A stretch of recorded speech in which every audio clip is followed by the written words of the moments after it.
बस काशिफ, मैं और नहीं कर सकता। इलियास चले ना, ये एक्सरसाइज है। नहीं, आई एम टायर्ड प्लीज। नहीं नहीं नहीं, मैं और नहीं कर सकता। इतना मजा आ रहा था। मुझे तो ऐसा लग रहा है कि जन्मों का चक्कर है, बस हम चक्कर लगाते रहते हैं, चक्कर लगाते जा रहे हैं। आपको पता है कि कई लोग यही समझते हैं कि वो जन्म लेते हैं, पैदा होते हैं, मरते हैं, और फिर जो है वो जन्म लेते हैं, फिर मरते हैं, फिर जन्म लेते हैं। और मुझे तो आज ऐसा लग रहा था हम वही चक्कर लगाए जा रहे हैं। लेकिन आपको पता है कि हमारी मसीही ज़िंदगी ऐसी नहीं है। हमारी मसीही ज़िंदगी जो है एक तसलसल में चलती है, और हमारी अब्दियत खुदावंद के साथ उसकी हजूरी में होगी, और ये जन्मों का चक्कर जो हमें नहीं करना पड़ेगा। इलियास, आपको पता है जो बात आपने अभी की है कि लोग समझते हैं कि आदमी पैदा होता है और फिर मरता है और फिर दोबारा से जन्म लेता है, हिंदू मत और बुद्ध मत में भी ऐसे ही लोग सोचते हैं। जी, हिंदू मत और बुद्ध मत में बिल्कुल लोग इसी तरह सोचते हैं।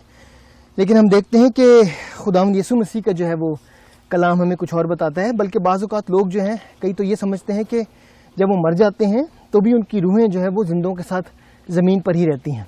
जी, मगर साइंसदान सोचते हैं कि जब इंसान मर जाता है तो उसका वजूद ख़त्म हो जाता है। हाँ जी, लेकिन कलाम मुक़द्दस जो है वो इस तरह नहीं मैं बताता। कलाम मुक़द्दस की तालीम जो है वो फ़र्क है। अब्दियत के हवाले से जब हम पढ़ें तो मेरे साथ इब्रानियों उसका 9वां बाप और उसकी 27वीं आयत अगर निकालें, और मैं इस दौरान जो हूँ थोड़ा सा सांस ले लूँ।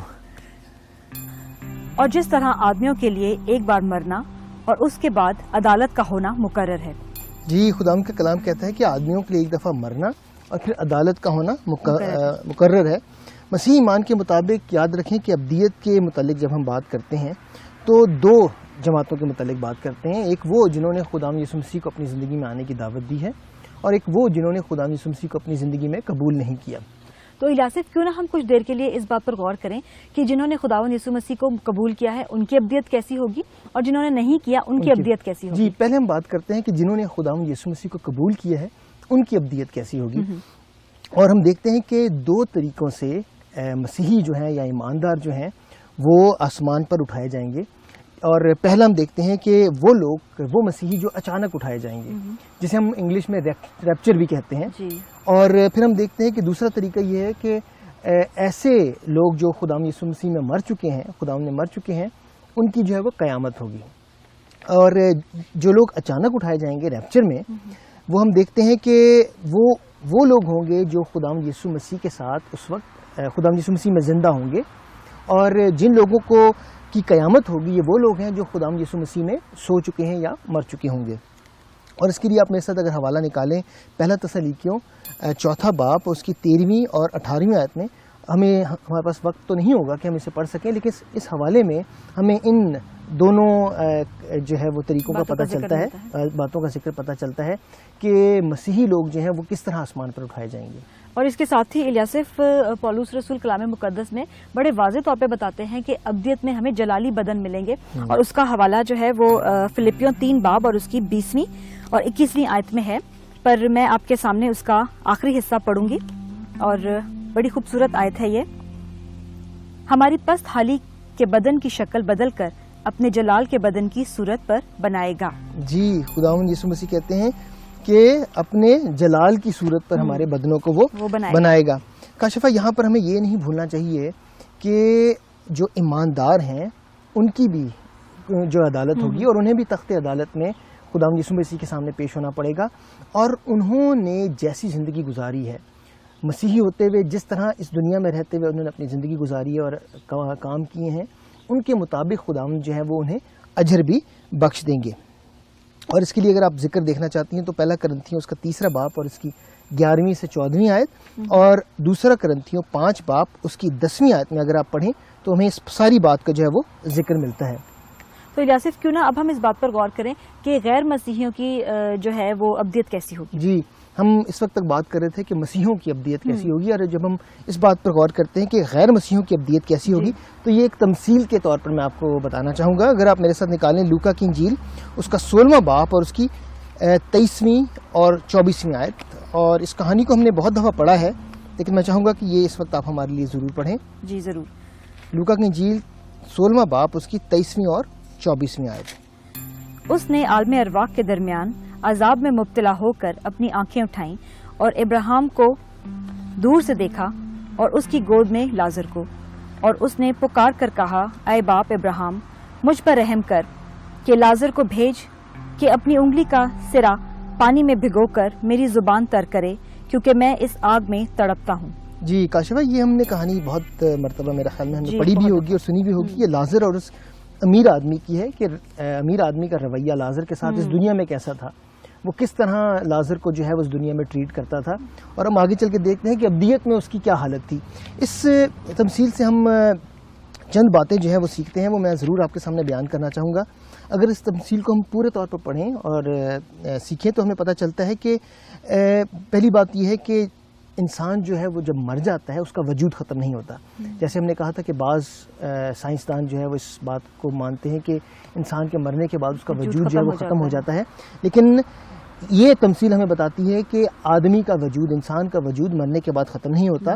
اور پھر یہ کہ ہر کوئی نہیں بچ پائے گا. ہم دیکھتے ہیں کہ یہ امیر آدمی جو ہے وہ بچ نہیں پایا, اور ہم دیکھتے ہیں کہ اسی طرح کہ یہ ہر شخص جو ہے وہ بچ نہیں پائے گا. اور ایک اور بات یہ ہے کہ عدالت کے بعد جو ہے دوزخ میں ہمیں دوسرا موقع نہیں ملے گا. یہ بڑی خوبصورت اور اہم بات ہے ہمیں سیکھنے کے لیے کہ آج وہ لوگ جو بے راہ روی کے شکار ہیں اور خدا ان کے ساتھ اپنی زندگی کو نہیں گزارتے, انہیں دوسرا موقع نہیں ملنے والا.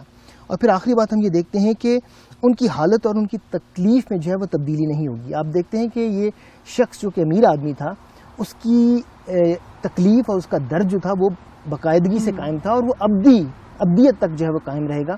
اس کی تکلیف میں بالکل کمی نہیں ہوگی. اور اسی حوالے سے جب ہم بات کرتے ہیں تو ہم دیکھتے ہیں کہ غیر ایماندار جو ہیں ان کے حوالے سے ہم آگے چل کے ابدیت میں ان کی حالت کو پڑھتے ہیں. تو مکاشفہ اس کا 20واں باب اس کی 11ویں آیت سے لے کر 15ویں آیت تک میں آپ کے سامنے ضرور پڑھنا چاہوں گا. اور یہ ہمیں بتاتی ہے, یہ حوالہ ہمیں بتاتا ہے کہ آخر ان لوگوں کے ساتھ جو کہ غیر ایماندار ہیں ابدیت میں کیا ہوگا.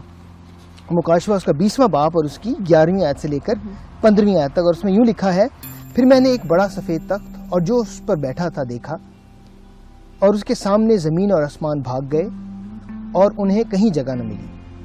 پھر میں نے چھوٹے بڑے سب مردوں کو اس کے تخت کے سامنے کھڑے ہوئے دیکھا اور کتابیں کھل گئیں. پھر ایک اور کتاب کھلی گئی, یعنی کتاب حیات, اور جس طرح ان کتابوں میں لکھا تھا ان کے اعمال کے مطابق مردوں کا انصاف کیا گیا. اور سمندر نے اپنے اندر کے مردوں کو دے دیا, اور موت اور عالم رواں نے اپنے اندر کے مردوں کو دے دیا, اور ان میں سے ہر ایک کے اعمال کے موافق ان کے ساتھ انصاف کیا گیا. ہم یہیں تک رکھتے ہیں کہ ان کے اعمال کے مطابق جو ہے وہ انصاف کیا گیا. اور آخری آیت میں ہے پھر موت اور عالم رواں آگ کی جھیل میں ڈالے گئے. یہ آگ کی جھیل دوسری موت تھی. بالکل الیاسف, اس حوالے میں بڑی واضح طور پر بتایا گیا ہے کہ سارے تمام مردے جو ہیں وہ خدا کے تخت عدالت کے سامنے کھڑے کیے جائیں گے, اور ان کے اعمال کی کتاب کھلے گی, اور ان کا انصاف جو ہے وہ ان کے اعمال کے موافق ہوگا. جی بالکل, اور ہم دیکھتے ہیں کہ انہیں آگ کی جھیل میں ڈالا جائے گا.